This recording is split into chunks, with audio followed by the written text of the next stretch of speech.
ಬೆಳಗಿನ ಬೆಳಕು.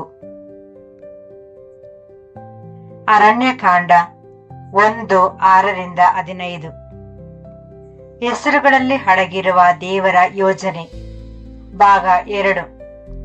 ಈಗ ನಾವು ನಮ್ಮ ಕಡೆಗೆ, ಅಂದರೆ ನೂತನ ಸೃಷ್ಟಿಯ ಕಡೆಗೆ ಹೊರಡೋಣ ಮತ್ತು ದೇವರು ನಮ್ಮ ಪ್ರಯಾಣವನ್ನು ಈ 12 ಹೆಸರುಗಳಲ್ಲಿ ಹೇಗೆ ಎಣೆದಿದ್ದಾನೆ ಎಂಬುದನ್ನು ನೋಡೋಣ. ದೇವರು ನಮ್ಮನ್ನು ಉಳಿಸಿ ನಂತರ ಒಂಟಿಯಾಗಿ ನಡೆಯಲು ಬಿಡಲಿಲ್ಲ. ಆತನು ಕರೆಯುತ್ತಾನೆ, ಕಟ್ಟುತ್ತಾನೆ, ಎಚ್ಚರಿಸುತ್ತಾನೆ, ತಿದ್ದುತ್ತಾನೆ ಮತ್ತು ಹೊತ್ತು ನಡೆಯುತ್ತಾನೆ. ಈ ಹೆಸರುಗಳು ತಂದೆಯಿಂದ ಬಂದ ಪ್ರೀತಿಯ ಪತ್ರದಂತೆ ಮಾತನಾಡುತ್ತವೆ. ಅವು ಎಚ್ಚರಿಕೆಯ ತುತ್ತೂರಿಯಂತೆಯೂ ಧ್ವನಿಸುತ್ತವೆ. ದೇವರು ನಮ್ಮಲ್ಲಿ ಏನನ್ನು ಮಾಡಲು ಬಯಸುತ್ತಾನೆ ಮತ್ತು ಆತನ ಕೃಪೆಯನ್ನು ನಾವು ಹಗುರವಾಗಿ ಪರಿಗಣಿಸಿದರೆ ಯಾವ ಅಪಾಯಗಳು ನಮ್ಮನ್ನು ನಾಶ ಮಾಡಬಹುದು ಎಂಬುದನ್ನು ಅವು ತೋರಿಸುತ್ತವೆ. ಶದೇಊರ್ ಎಂದರೆ ಸರ್ವಶಕ್ತನೇ ನನ್ನ ಬಲ. ಇಲ್ಲಿಯೇ ನೂತನ ಸೃಷ್ಟಿಯು ಆರಂಭವಾಗುತ್ತದೆ. ನಾವು ನಮ್ಮ ಸ್ವಂತ ಶಕ್ತಿಯಿಂದ ಕತ್ತಲೆಯಿಂದ ಹೊರಬರಲಿಲ್ಲ. ದೇವರು ಸ್ವತಃ ನಮ್ಮನ್ನು ಕರೆದರು. ಶಾಸ್ತ್ರವು ಹೇಳುವಂತೆ ಆತನು ನಮ್ಮನ್ನು ಕತ್ತಲೆಯ ಅಧಿಕಾರದಿಂದ ಬಿಡಿಸಿ ತನ್ನ ಪ್ರಿಯ ಕುಮಾರನ ರಾಜ್ಯಕ್ಕೆ ಸೇರಿಸಿದ್ದಾನೆ. ಕೊಲೊಸ್ಸೆಯವರಿಗೆ 1:13. ನಾವು ಆತನ ಬಲವನ್ನು ಯೇಸುವಿನ ಪುನರುತ್ಥಾನದಲ್ಲಿ ಅತ್ಯಂತ ಸ್ಪಷ್ಟವಾಗಿ ಕಂಡಿದ್ದೇವೆ. ಕ್ರಿಸ್ತನನ್ನು ಸತ್ತವರೊಳಗಿಂದ ಎಬ್ಬಿಸಿದಾಗ ದೇವರು ತನ್ನ ಮಹಾಪರಾಕ್ರಮವನ್ನು ಆತನಲ್ಲಿ ತೋರಿಸಿದರು ಎಂದು ಪೌಲನು ಹೇಳುತ್ತಾನೆ. ಎಫೆಸದವರಿಗೆ 1:19-20. ಮತ್ತು ತಾನು ಆತನನ್ನು ಆತನ ಪುನರುತ್ಥಾನದ ಬಲವನ್ನು ತಿಳಿದುಕೊಳ್ಳಲು ಬಯಸುತ್ತೇನೆ ಎಂದು ಪೌಲನು ಹೇಳುತ್ತಾನೆ. ಫಿಲಿಪ್ಪಿಯವರಿಗೆ 3:10. ನಮ್ಮ ಜೀವನವನ್ನು ಮಾನವ ಇಚ್ಛಾಶಕ್ತಿಯಿಂದ ಬದುಕಲು ಸಾಧ್ಯವಿಲ್ಲ ಎಂದು ಶದೇಊರ್ ನಮಗೆ ನೆನಪಿಸುತ್ತದೆ. ಸರ್ವಶಕ್ತನು ನಮ್ಮ ಬಲವಾಗಿಲ್ಲದಿದ್ದರೆ ಶೋಧನೆಗಳು ಬಂದಾಗ ನಾವು ಕುಸಿದು ಬೀಳುತ್ತೇವೆ. ಆದರೆ ಸರ್ವಶಕ್ತನು ನಮ್ಮ ಬಲವಾಗಿದ್ದರೆ ಇಕ್ಕಟ್ಟಾದ ಹಾದಿಯಲ್ಲಿ ನಡೆಯುವುದು ಸಾಧ್ಯವಾಗುತ್ತದೆ. ನನ್ನ ಕೃಪೆಯು ನಿನಗೆ ಸಾಕು, ಬಲಹೀನತೆಯಲ್ಲಿಯೇ ನನ್ನ ಬಲವು ಪೂರ್ಣವಾಗುತ್ತದೆ. 2 ಕೊರಿಂಥದವರಿಗೆ 12:9. ಇದೊಂದು ಪ್ರೀತಿಯ ಸಾಂತ್ವನವಾಗಿದೆ. ನಾವು ಬಲಹೀನರು, ಆದರೆ ದೇವರು ಬಲಶಾಲಿ. ಆದರೆ ಇದೊಂದು ಎಚ್ಚರಿಕೆಯೂ ಹೌದು. ನಾವು ಶರೀರ, ಗರ್ವ, ಹಣ ಅಥವಾ ಮನುಷ್ಯರ ಮೇಲೆ ಅವಲಂಬಿತರಾದರೆ ನಾವು ಬೀಳುತ್ತೇವೆ. ಏಕೆಂದರೆ ಇಕ್ಕಟ್ಟಾದ ಹಾದಿಗೆ ಸರ್ವಶಕ್ತನ ಬಲದ ಅಗತ್ಯವಿದೆ. ಚೂರಿಶದೈ ಎಂದರೆ ನನ್ನ ಬಂಡೆಯು ಸರ್ವಶಕ್ತನು. ಈ ಹೆಸರು ನಮ್ಮಲ್ಲಿ ಯಾವುದು ಅಚಲವಾಗಿ ಉಳಿಯಬೇಕು ಎಂಬುದನ್ನು ತಿಳಿಸುತ್ತದೆ. ದೇವರು ಬಲಶಾಲಿ ಮಾತ್ರವಲ್ಲ, ಆತನು ಸ್ಥಿರವಾಗಿದ್ದಾನೆ. ಆತನೇ ಬಂಡೆ. ಮೋಶೆಯು ಆತನೇ ಬಂಡೆ, ಆತನ ಕೆಲಸವು ಪರಿಪೂರ್ಣವಾಗಿದೆ ಎಂದು ಹೇಳಿದನು. ಧರ್ಮೋಪದೇಶ ಕಾಂಡ 32:4. ಮತ್ತು ನೂತನ ಸೃಷ್ಟಿಗಾಗಿ ಕ್ರಿಸ್ತನೇ ಬಂಡೆಯಾಗಿ ಪ್ರಕಟಿಸಲ್ಪಟ್ಟಿದ್ದಾನೆ. ಇಸ್ರಾಯೇಲರು ತಮ್ಮನ್ನು ಹಿಂಬಾಲಿಸಿದ ಆ ಆತ್ಮಿಕ ಬಂಡೆಯಿಂದ ಕುಡಿದರು. ಆ ಬಂಡೆಯು ಕ್ರಿಸ್ತನೇ ಎಂದು ಪೌಲನು ಹೇಳುತ್ತಾನೆ. 1 ಕೊರಿಂಥದವರಿಗೆ 10:4. ಬುದ್ಧಿವಂತನು ಬಂಡೆಯ ಮೇಲೆ ಮನೆ ಕಟ್ಟುತ್ತಾನೆ ಮತ್ತು ಬಿರುಗಾಳಿ ಪ್ರವಾಹ ಬಂದಾಗ ಆ ಮನೆ ನಿಲ್ಲುತ್ತದೆ ಎಂದು ಯೇಸು ಕಲಿಸುತ್ತಾನೆ. ಮತ್ತಾಯ 7:24-25. ಇದು ಪ್ರತಿಯೊಬ್ಬ ವಿಶ್ವಾಸಿಯು ಮಾಡಬೇಕಾದ ತೀರ್ಮಾನ. ನಮ್ಮ ಅಡಿಪಾಯ ಯಾವುದು? ಅಡಿಪಾಯವು ಕೇವಲ ಭಾವನೆಗಳಾಗಿದ್ದರೆ ನಾವು ನಡುಗುತ್ತೇವೆ. ಅಡಿಪಾಯವು ಕೇವಲ ಸೌಕರ್ಯಗಳಾಗಿದ್ದರೆ ನಾವು ನಡುಗುತ್ತೇವೆ. ಅಡಿಪಾಯವು ಕ್ರಿಸ್ತ ಮತ್ತು ಆತನ ವಾಕ್ಯವಾಗಿದ್ದರೆ ನಾವು ಸ್ಥಿರವಾಗಿ ನಿಲ್ಲುತ್ತೇವೆ. ಎಚ್ಚರಿಕೆಯು ಗಂಭೀರವಾಗಿದೆ. ಕೆಲವು ಜನರು ದೈವಿಕವಾಗಿ ಕಾಣುವಂತೆ ಬದುಕು ಕಟ್ಟಿಕೊಳ್ಳುತ್ತಾರೆ, ಆದರೆ ಅವರು ಬೇರೂರುವುದಿಲ್ಲ. ಪರೀಕ್ಷೆಗಳು ಬಂದಾಗ ಅವರು ಬಿದ್ದು ಹೋಗುತ್ತಾರೆ.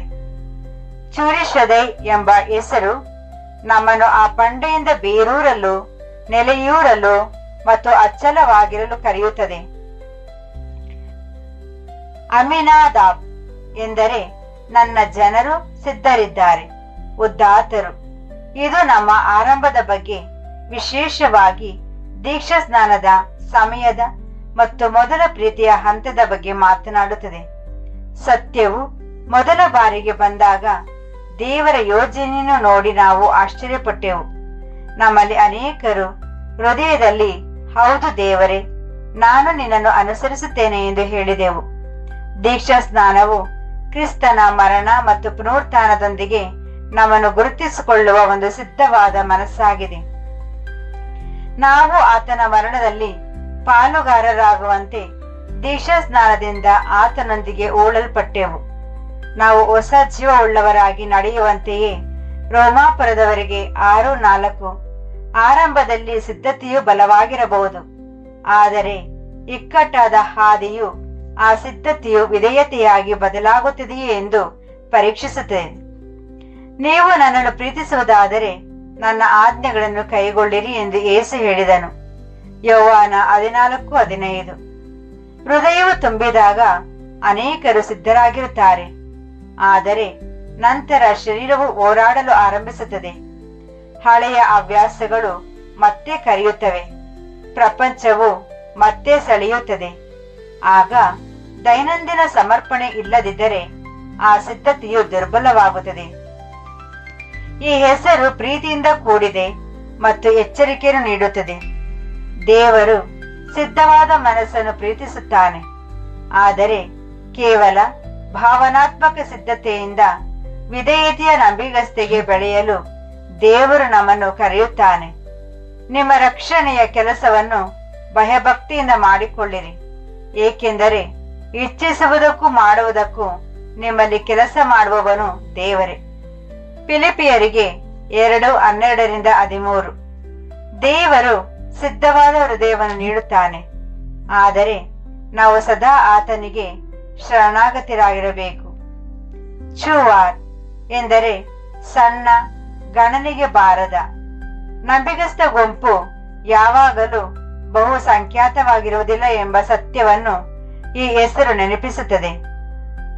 ಬಾಗಿಲು ಇಕ್ಕಟ್ಟಾಗಿದೆ ಮತ್ತು ಹಾದಿ ಕಿರಿದಾಗಿದೆ, ಅದನ್ನು ಕಂಡುಕೊಳ್ಳುವವರು ಸ್ವಲ್ಪವೇ ಮಂದಿ ಎಂದು ಯೇಸು ಹೇಳಿದನು. ಮತ್ತಾಯ 7:14. ಆತನು ತನ್ನ ಶಿಷ್ಯರನ್ನು ಚಿಕ್ಕ ಹೆಂಡೆ ಎಂದು ಕರೆದನು ಮತ್ತು ಹೆದರಬೇಡಿರಿ, ರಾಜ್ಯವನ್ನು ನಿಮಗೆ ಕೊಡಲು ತಂದೆಯು ಪ್ರಸನ್ನನಾಗಿದ್ದಾನೆ ಎಂದು ಹೇಳಿದನು. ಲೋಕ 12:32.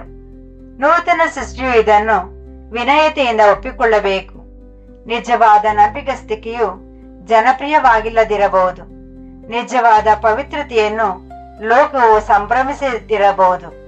ಎಚ್ಚರಿಕೆಯಿಂದ ಇದ್ದರೆ ನಮ್ಮಲ್ಲಿ ಅನೇಕರು ಸತ್ಯವನ್ನು ಜನರ ಸಂಖ್ಯೆಯ ಆಧಾರದ ಮೇಲೆ ಅಳೆಯಲು ಪ್ರಾರಂಭಿಸುತ್ತೇವೆ. ಆದರೆ ದೇವರು ಸತ್ಯವನ್ನು ನಂಬಿಕೆಯ ಆಧಾರದ ಮೇಲೆ ಅಳೆಯುತ್ತಾನೆ. ಪ್ರತಿಯೊಂದು ಕಾಲದಲ್ಲೂ ದೇವರು ಒಂದು ಸ್ವಲ್ಪ ಭಾಗದ ಜನರನ್ನು ಮಾತ್ರ ಉಳಿಸಿಕೊಳ್ಳುತ್ತಾನೆ. ಕೃಪೆಯ ಪ್ರಕಾರ ಉಳಿದಿರುವ ಒಂದು ಶೇಷದ ಬಗ್ಗೆ ಪೌಲನು ಮಾತನಾಡುತ್ತಾನೆ. ರೋಮಾಪುರದವರಿಗೆ 11:5. ಚೂವಾರ್ ನಮಗೆ ಗುಂಪಿನ ಹಿಂದೆ ಹೋಗುವುದನ್ನು ನಿಲ್ಲಿಸಿ ಕ್ರಿಸ್ತನ ಹಿಂದೆ ಹೋಗಲು ಕಲಿಸುತ್ತದೆ. ಸಣ್ಣವರಾಗಿದ್ದರೂ ನಂಬಿಗಸ್ತರಾಗಿರಲು ಅದು ನಮಗೆ ತಿಳಿಸುತ್ತದೆ. ಹೇಲೋನ್ ಎಂದರೆ ಬಲಶಾಲಿ, ದೃಢ. ನಂಬಿಗಸ್ತರು ಕೆಲವೇ ಮಂದಿಯಾಗಿದ್ದರೆ ಅವರು ದೃಢವಾಗಿಯೂ ಇರಬೇಕು.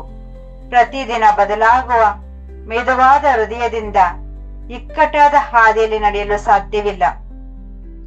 ಹೊಸ ಒಡಂಬಡಿಕೆಯು ನಮ್ಮನ್ನು ಸ್ಥಿರವಾಗಿ ನಿಲ್ಲಲು ಕರೆಯುತ್ತದೆ. ಕರ್ತನಲ್ಲಿ ಬಲವುಳ್ಳವರಾಗಿರಿ.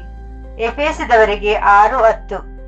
ಎಚ್ಚರವಾಗಿರಿ, ನಂಬಿಕೆಯಲ್ಲಿ ಸ್ಥಿರವಾಗಿ ನಿಲ್ಲಿರಿ, ಧೈರ್ಯವಾಗಿರಿ, ಬಲವಾಗಿರಿ.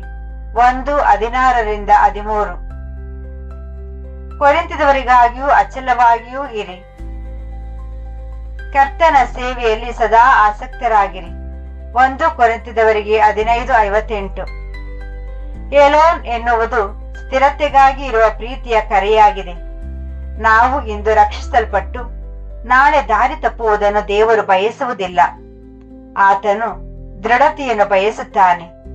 ಎಚ್ಚರಿಕೆಯು ಸ್ಪಷ್ಟವಾಗಿದೆ. ನಾವು ಹೊಂದಾಣಿಕೆ ಮಾಡಿಕೊಳ್ಳುತ್ತಾ ಹೋದರೆ ನಮ್ಮ ದೃಢತೆಯನ್ನು ಕಳೆದುಕೊಳ್ಳುತ್ತೇವೆ. ಆಗ ಶೋಧನೆಗಳು ಸುಲಭವಾಗುತ್ತವೆ ಮತ್ತು ಹೃದಯವು ಅಸ್ಥಿರವಾಗುತ್ತದೆ. ದ್ವಂದ್ವ ಮನಸ್ಸುಳ್ಳವನು ತನ್ನ ಎಲ್ಲಾ ಮಾರ್ಗಗಳಲ್ಲಿ ಅಸ್ಥಿರನಾಗಿರುತ್ತಾನೆ. ಯಾಕೋಬ 1:8. ನಾವು ಸ್ಥಿರ ವ್ಯಕ್ತಿಗಳಾಗಲು ಹೇಲೋನ್ ಕರೆ ನೀಡುತ್ತದೆ. ತಂದೆಗಳ ಹೆಸರುಗಳು ಕೇವಲ ಆಕಸ್ಮಿಕವಲ್ಲ, ಬದಲಾಗಿ ಇಕ್ಕಟ್ಟಾದ ಹಾದಿಯಲ್ಲಿರುವ ನೂತನ ಸೃಷ್ಟಿಗಾಗಿ ದೇವರು ಮಾಡಿದ ಪ್ರೀತಿಯ ವಿನ್ಯಾಸವಾಗಿದೆ ಎಂದು ನಾವು ಇಂದು ನೋಡಿದ್ದೇವೆ. ಶೆದೇವೂರ್ ಸರ್ವಶಕ್ತನೊಬ್ಬನೇ ನಮ್ಮ ಬಲವೆಂದು ನೆನಪಿಸುತ್ತದೆ. ಚುರಿಶದೈ ಸರ್ವಶಕ್ತನು ನಮ್ಮ ಬಂಡೆಯಾಗಿದ್ದಾನೆ ಮತ್ತು ಪ್ರತಿಯೊಂದು ಬಿರುಗಾಳಿಯಲ್ಲೂ ಕ್ರಿಸ್ತನು ನಮಗೆ ಸುರಕ್ಷಿತ ಬಂಡೆಯಾಗಿದ್ದಾನೆ ಎಂದು ತೋರಿಸುತ್ತದೆ. ಅಮ್ಮಿನಾದಾಬ್ ದೇವರು ಸಿದ್ಧವಾದ ಹೃದಯಗಳನ್ನು ಹುಡುಕುತ್ತಾನೆ, ಆದರೆ ಆ ಸಿದ್ಧತೆಯು ದೈನಂದಿನ ವಿಧೇಯತೆಯಾಗಿರಬೇಕು ಎಂದು ಕಲಿಸುತ್ತದೆ. ಚೂವಾರ್ ಮತ್ತು ಹೇಲೋನ್ ಜೊತೆಯಾಗಿ ನಮಗೆ ನೆನಪಿಸುವುದೇನೆಂದರೆ, ನಂಬಿಗಸ್ತರು ಕೆಲವೇ ಮಂದಿ ಇರಬಹುದು, ಆದರೆ ಅವರು ಅಂತ್ಯದವರೆಗೆ ಬಲವಾಗಿಯೂ ದೃಢವಾಗಿಯೂ ಇರಬೇಕು. ನಾಳೆ ದೇವರ ಚಿತ್ತವಿದ್ದರೆ ನಾವು ಉಳಿದ ಹೆಸರುಗಳನ್ನು ಮತ್ತು ನಮಗೆ ನೀಡುವ ಸಂದೇಶವನ್ನು ಮುಂದುವರಿಸೋಣ. ಪ್ರಾರ್ಥನೆ. ನಮ್ಮ ಪವಿತ್ರ ತಂದೆಯೇ, ಸಾಂತ್ವನ ಮತ್ತು ಎಚ್ಚರಿಕೆ ಎರಡರ ಮೂಲಕ ನಮ್ಮೊಂದಿಗೆ ಮಾತನಾಡುವುದಕ್ಕಾಗಿ ವಂದನೆಗಳು. ನೀನೇ ನಮ್ಮ ಬಲವು ಬಂಡೆಯೂ ಆಗಿರು ಮತ್ತು ನಮ್ಮ ಸ್ವಂತ ಶರೀರದ ಮೇಲೆ ಭರವಸೆ ಇಡದಂತೆ ನಮ್ಮನ್ನು ಕಾಪಾಡು. ಪ್ರತಿದಿನ ನಿನಗೆ ವಿಧೇಯರಾಗುವ ಸಿದ್ಧವಾದ ಹೃದಯವನ್ನು ನಮಗೆ ನೀಡು ಮತ್ತು ಇಕ್ಕಟ್ಟಾದ ಹಾದಿಯಲ್ಲಿ ದೃಢವಾಗಿ ನಿಲ್ಲುವ ನಂಬಿಗಸ್ತ ಗುಂಪಿನ ಭಾಗವಾಗಿ ನಮ್ಮನ್ನು ಮಾಡು.